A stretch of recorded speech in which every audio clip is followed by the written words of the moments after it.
राजस्थान में एक कोई काफिला जा रहा था।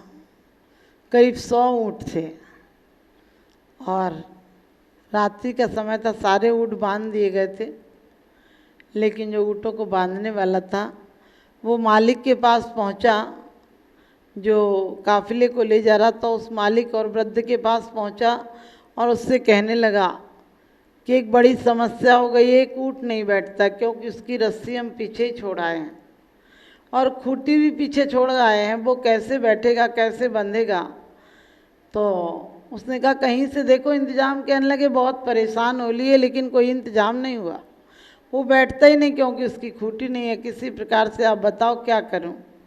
उसने कहा खूंटी लो और बांध दो। उनने कहा खूंटी होते तो हम आपके पास आते क्या। अरे खूंटी नहीं है, यही समस्या है, इसीलिए हम आपके पास आए हैं।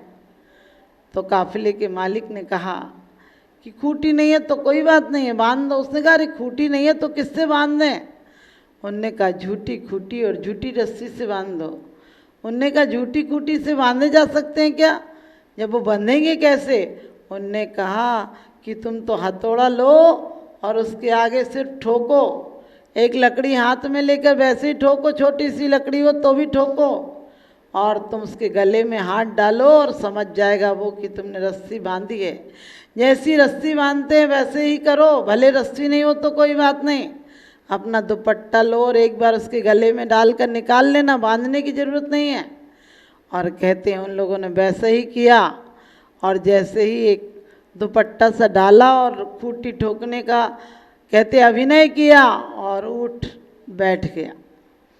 अब सुबह काफिला चलना था, सारे ऊँट उठ गए लेकिन वो नहीं उठा। फिर उन लोगों ने जाकर कहा कि समस्या हो अब फिर खड़ी है। वो रात को बैठ तो गया था लेकिन अब उठता नहीं। उनने कहा कि खोल दो खूंटी। कहने लगे खूंटी थी नहीं तो क्या खोलें, रस्सी बांधी नहीं थी तो खोले क्या। उनने कहा जैसी झूठी बांधी थी वैसी झूठी खोल दो। तुम ठक ठक आवाज़ करो और वो उठ जाएगा। गले में जैसे डाली थी ऐसे ही गले में एक बार फिर से कपड़ा डालो, निकाल लो, कोई बात नहीं। नहीं था बंधा तो मत रहने दो, लेकिन तुम ऐसा करो वो उठ जाएगा। और लोग तो अचंभित रह गए। जाकर खूंटी ठोकी, ठूकी, खूंटी थी नहीं लेकिन झूठी ठूकी और वो उठ गया। और झूठी रस्सी, काफिले के नौकर ने आकर कहा बाबूजी आपने बहुत अच्छा रास्ता बताया, लेकिन ये बताओ ये आपने आइडिया सीखा कहाँ से, आपको ये आया कहाँ से। उन्होंने कहा तुम जानवरों की बात करते हो, आज तो मनुष्य भी झूठी मान्यताओं से बंधा हुआ है, झूठी आकांक्षाओं से बंधा हुआ है, झूठी रूढ़ियों से बंधा हुआ है, झूठे भ्रम में बंधा हुआ है, झूठी दोस्ती के प्रेम में, शादी के प्रेम में, सब झूठे बंधे हुए हैं। यहाँ तो लोग खूंटियों से बंधे हुए हैं, उनकी खूंटियाँ गाड़ी नहीं गई हैं, उनकी खूंटियाँ उनके हस्ताक्षर कभी होते नहीं हैं। यहाँ कोई भी आदमी अमीर नहीं मरता, यहाँ कोई भी आदमी कुछ पाता नहीं, लेकिन बस लोगों को झूठा देखता है कि उसका मकान है, उसका दुकान है, उसकी पत्नी है, उसके बच्चे हैं, और झूठी खूंटियों से बंधे चले आते हैं। आज तक हमने भी जगत गुरु बनने की बात कही, आज तक हमारा देश हमेशा अकाल में जिया, हमें जब भी भूखमरी आदि का सामना किया, चीन और भारत का युद्ध हुआ तो हमारे हजारों कवियों ने कविताएं लिखी कि हम सोए शेर हैं हमें मत जगाओ। हमने कहा सोए शेर को जगा कर देखना, फिर पता चल जाएगा सोए शेर क्या करते हैं। हमने कहा हम देश को जाने नहीं देंगे, हमने हजारों फीट भूमि जाने दी, हजारों गज भूमि क्या करोड़ों गज भूमि दे दी। और बाद में हमारे बड़े बड़े नेता ही कहते रहे वो भूमि तो बेकार थी।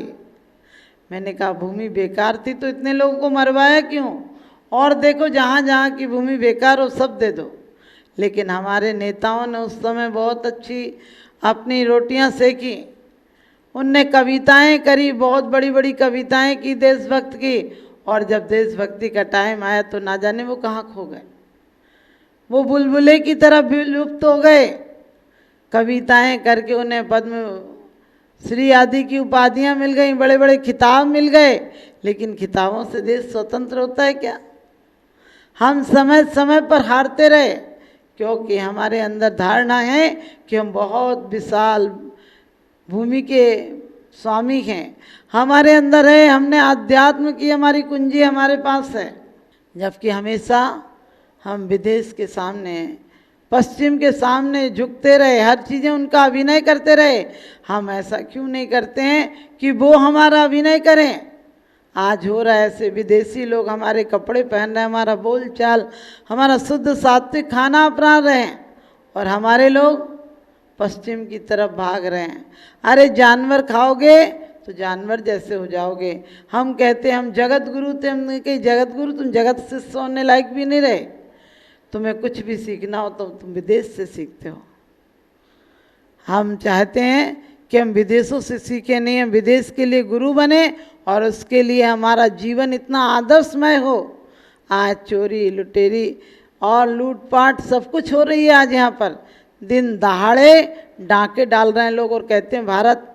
हर इंसान जो सोचे कि हम भारतवासी हैं, अपनी इच्छाओं को सीमाओं में बांधे रखिए, अपनी इच्छाओं को सीमाओं में बांधे रखिए, वरना ये दोस्त, वरना ये शौक गुनाहों में बदल जाएंगे।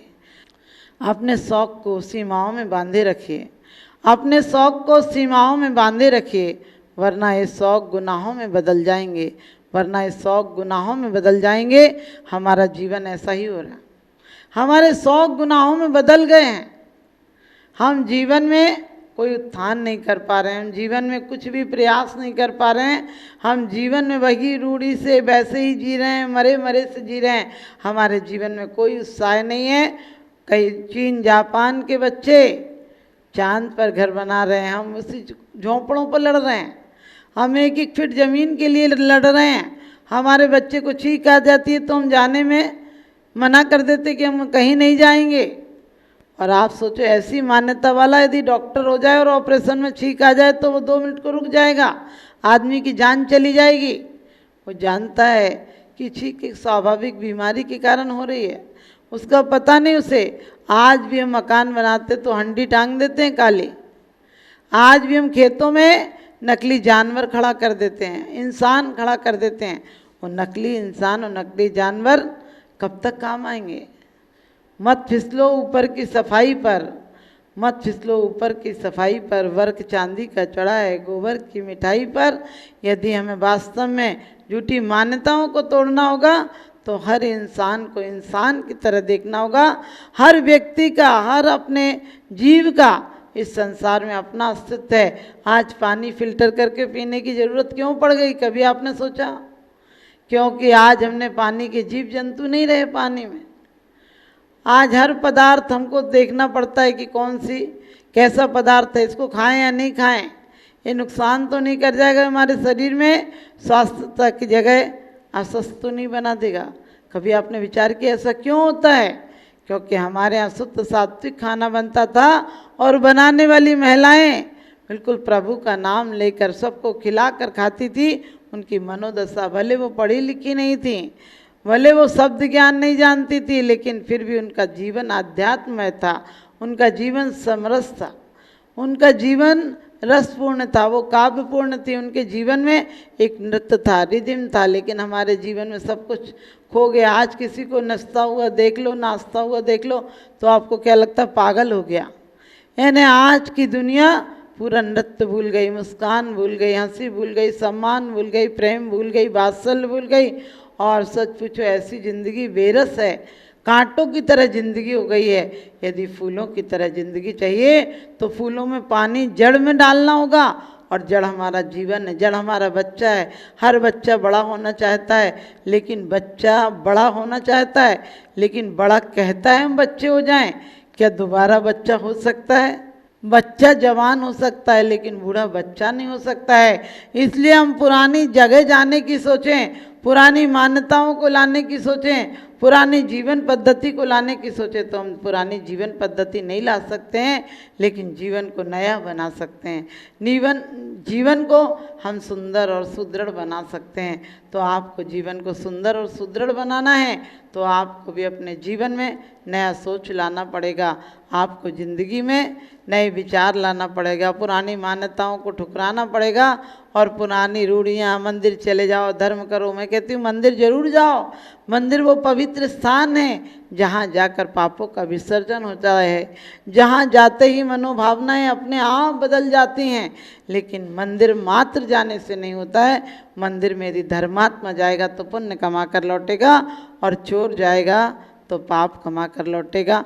तो आज तक आप पापियों की तरह नहीं, पुण्यात्माओं की तरह जाएं। और हम मर कर स्वर्ग नहीं जाएंगे, हम पहले स्वर्ग बनाएंगे। इसी जीवन में मुक्ति लाना है तो हम अपने जीवन को इतना सुंदर बनाएंगे जो यही बंधनों से मुक्त हो जाए, रूढ़ियों से मुक्त हो जाए। वही जीवन जीवन है। आज हम झूठी खूटियों से बंधे हैं, झूठी मान्यताओं से बंधे हैं, झूठे परिवार से, झूठी शिक्षा से। हमारा सब कुछ तो झूठा है। हम सच्ची शिक्षा लाएंगे, उस दिन वो शिक्षा सही शिक्षा कहलाएगी, जो मैं शिक्षा बंधन मुक्त करती हो, जो शिक्षा में आनंद देती हो, जो शिक्षा, जो प्रेम वात्सल हमें दूसरों के साथ जीवन में दुख दर्द बांटना सिखाता हो, जो खुशियाँ लाना सिखाता हो, जो खुशियों की बरसात लाता हो, वही सच्चा धर्म है, वही जीवन का उत्थान है, वही बंधन से मुक्ति का कारण है, और वही रूढ़िवादिता का हनन है। आप सभी बहुत अच्छा जीवन जिएंगे। जीने को आप लोग सब जीते हैं। दीपक की भांति जलता है कोई कोई, वृक्षों की भांति फलता है कोई कोई। आदर्शों की बात तो सब लोग करते हैं, आदर्शों के मार्ग पर चलता है कोई कोई। आप सभी आदर्शों के मार्ग पर चलें, मेरा यही शुभाशीष।